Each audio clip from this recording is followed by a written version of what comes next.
Okay, I'm going to show you guys now how to use Google Calendar to create a calendar that you can share. And the idea behind this is that we all have things that we want to see at the top, and there may be some overlap between the things we want to see.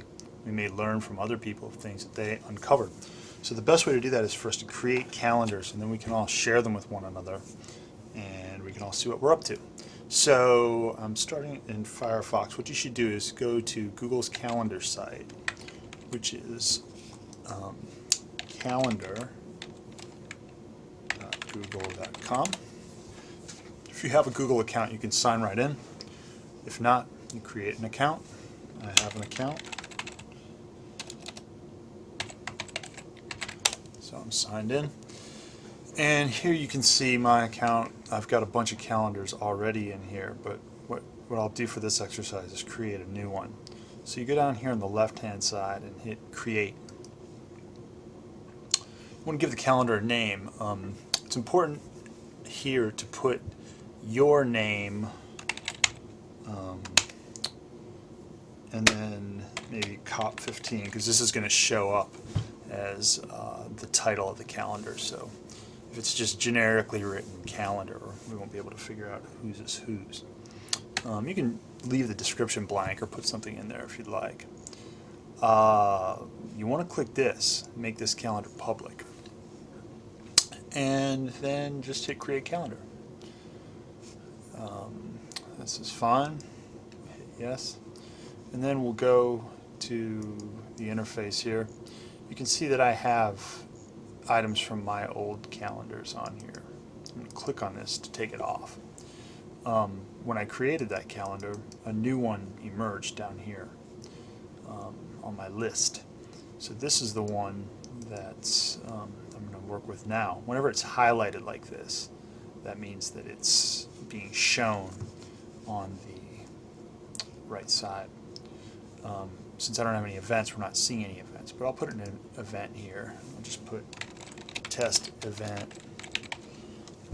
Make sure it's in the right calendar. If you don't have any calendars, whatever one you have will pop up. Hit create event. And one thing about this I didn't show you, if you click on it, you can make annotations by hitting the add event details. So if you know where it is,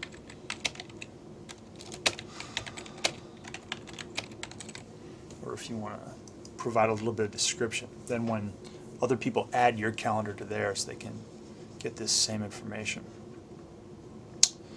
So I'm hitting save. So you can add in all the events you want. You just click on the time zone or the time that you want to put it in for. You can modify the length of an event, shorten it, what have you. Pretty intuitive interface.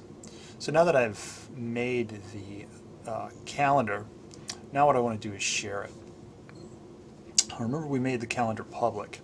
Now what we need to know is the address of the calendar, because it's basically a web address. The way we find that out is by going to Settings, and we find the calendar that we're interested in. This is the one that I just started. So I'm going to click on this. And you'll see some tabs up here. The one you want to look for is called Calendar Details. When you scroll down, you're going to hear this calendar address. This allows us to share it with others. There's different formats of the address. The one that we want is iCal. And depending on what kind of computer you're on, you can right-click on it and select it. I'm hitting Control-C to copy it and hit OK. OK. So I can go back to the calendar now. Alright, I've saved the URL for the calendar. Now what I need to do is to share it with everybody else so they know how to get to my calendar. I'm going to sign out of calendar. Then I'm going to go over to Blackboard. I'm already signed into Blackboard. But if you go to our course page, so if you're not signed in, sign in. If you go to our course page, you'll see on the left-hand side a link called Documents. Oops, that's wrong. You'll see a link called Assignments. Sorry. And scroll down a bit, and you'll see a little bit here that says Make and Share Google Calendars. This list is populated with everybody's name. So you go and find your name. There I am. Then you put your cursor in the calendar URL. I just copied that calendar URL, so now I'm going to paste it. It's usually Control V. And now I'm going to submit it. Basically what that did is it put it on a spreadsheet that I can go and look at by clicking on this link. It doesn't populate the information immediately,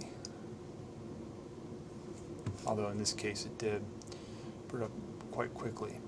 What will happen is as more and more people populate this list through that form from Google Docs, we'll get a list of everybody's calendar. And I'll give you a permanent link to this page in Blackboard. So if you remember, I've signed out of Calendar. Let's say I want to add this calendar to a different account. So let's pretend I'm someone else. I have many Google accounts. One that I have is Policy Studies, and so I'm going to sign into there. So this is a different account than the one in which I created this calendar. You can see that this doesn't really have any calendars. So what I want to do is add a calendar. I'm not going to create one because somebody else already created it, my other identity. So I'm going to hit here, Add. And it asks, how do you want to add it? I'm going to add by URL. And the URL I got from this form here, and all I have to do is paste it. I had copied it a second ago. It's in iCal format. And if I hit Add Calendar, you don't have to make it publicly accessible. You've added the calendar, and if I go to the next week, here's the event that I created in the other calendar. So if everybody does this, eventually you add people's calendars to yours, you'll get a list down here of other calendars populated by all of the calendars in the class. You can do interesting things like if you click on this, if you want to isolate one person or take them out of your calendar, you just click on it. When it's not highlighted, that means it's not showing up. Click it back on and it shows up. If you just want to look at one calendar, you click on this little triangle and it'll display only this calendar. So this can become useful when you get it populated by 20 calendars. So the thing you should do now is make yourself a calendar, make it public, go to Blackboard, put the URL into the form, and I'll give you guys a link to this specific form. And as more and more people put their links in there, then you can go back to your calendar and add them. You can use the Google group to tell people that you've added a calendar. Or you could even email it to people through the Google group. But it's important also to put it on this form so we have access to them all in a central location. All right, that's how you make a calendar.